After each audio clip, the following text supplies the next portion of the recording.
उदाहरण यहाँ पे क्या है, तो राजेंद्र ने अपने मासिक आय का 30% खाद्य सामग्री पर खर्च किया है, बाकी में से 40% परिवहन तथा मकान किराए पे खर्च किया है और शेष बचे का 50% है, तो 50% अन्य घरेलू खर्चों पर खर्च कर दिया। अब क्या हुआ कि यदि वो प्रति वर्ष 40,368 रुपए बचाता है तो उसकी मासिक आय क्या है।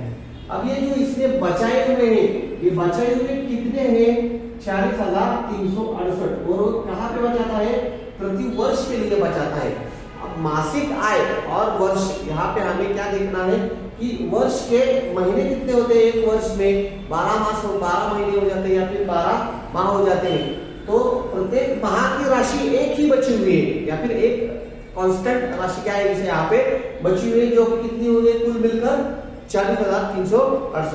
पहले तो हमें यह बची हुई राशि निकालनी पड़ेगी, मतलब कितना बचा है एक माह में। 40,368 को हम क्या कर देंगे, 12 से भाग देंगे, तो 12 से भाग देने पर हमें एक बात ध्यान में आएगी कि वह मासिक कितना बचाता है। वर्ष का रूपांतर हम क्या कर देंगे, एक माह के रूप में कर देंगे। एक माह में वो कितना बचाता है, तो 12 से भाग देने पर कितना हुआ, 12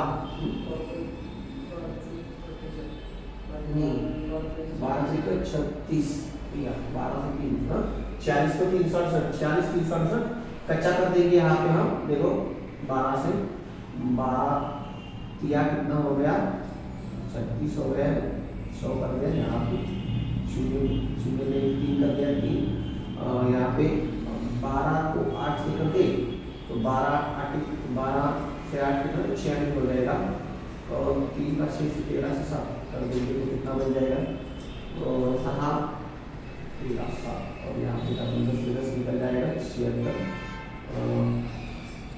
12 को 6 से कर देंगे तो 72 हो जाएगा, 48 हो गया 0, और 12 के 4 से कर देंगे कितना हो जाएगा, 48 हो जाएगा। मतलब यहाँ पे कितना आ गया, मंथली वो कितना बचाता है, 3,864 रुपए बचाता है, 3,864 रुपए वह एक माह का बचाता है।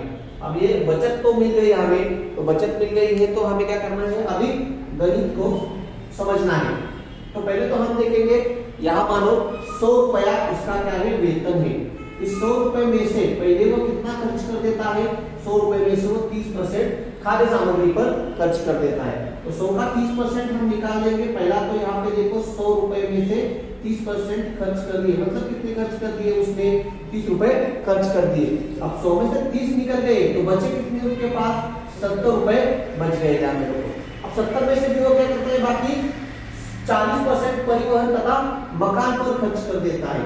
तो यह क्या हुआ, ये जो खर्च हुआ है यहाँ पे ये खाद्य सामग्री पर खर्च हुआ है।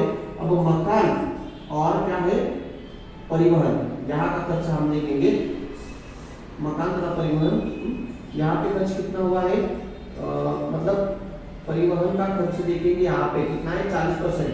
अब 70 का 40% जब हम निकाल देंगे तो कितना खर्च हुआ है, 7 को 4 से गुना कर दे तो 7 का 4 हो जाता है 28। अब 28 क्या कर देंगे हम, इस 70 में से माइनस कर देंगे तो बचा हुआ हमें ध्यान में आएगा, कितना बचा है उसके पास, 42 रुपए बचा, 42 रुपए बच गए। अब 42 में से भी वो कितना खर्च कर देता है, 50% खर्च कर देता है अन्य घरेलू खर्च। अब देखो अन्य घरेलू खर्च यहाँ पे हमने लिख दिए, अन्य घरेलू खर्च 42 का 50% निकाल दिया। अब 50% क्या हो जाता है, आधा हो जाता है, 42 का आधा क्या हो जाएगा, 21 हो जाएगा। तो 42 का आधा 21 हो गया, तो 42 में से 21 निकाल दिए, बचे कितने, 21। अब ये 21 क्या है, यहाँ पे बचे हुए उसके सेविंग के या फिर उसने रखे हुए सेविंग के, वो सेविंग कितना है, 3,864।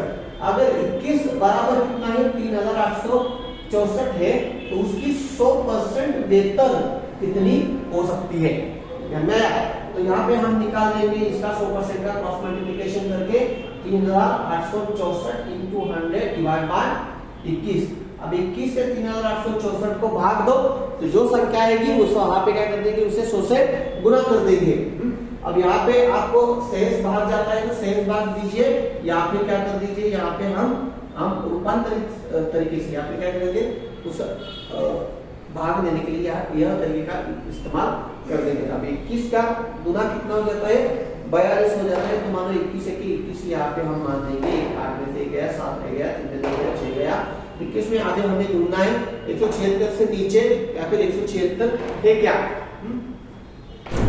21 का पांचवा हम निकाल दें, 5 और 10 हो जाएगा 6, छठा कितना होता है 21 का, आठा कितना होता है 21 का, 168 हो जाता है।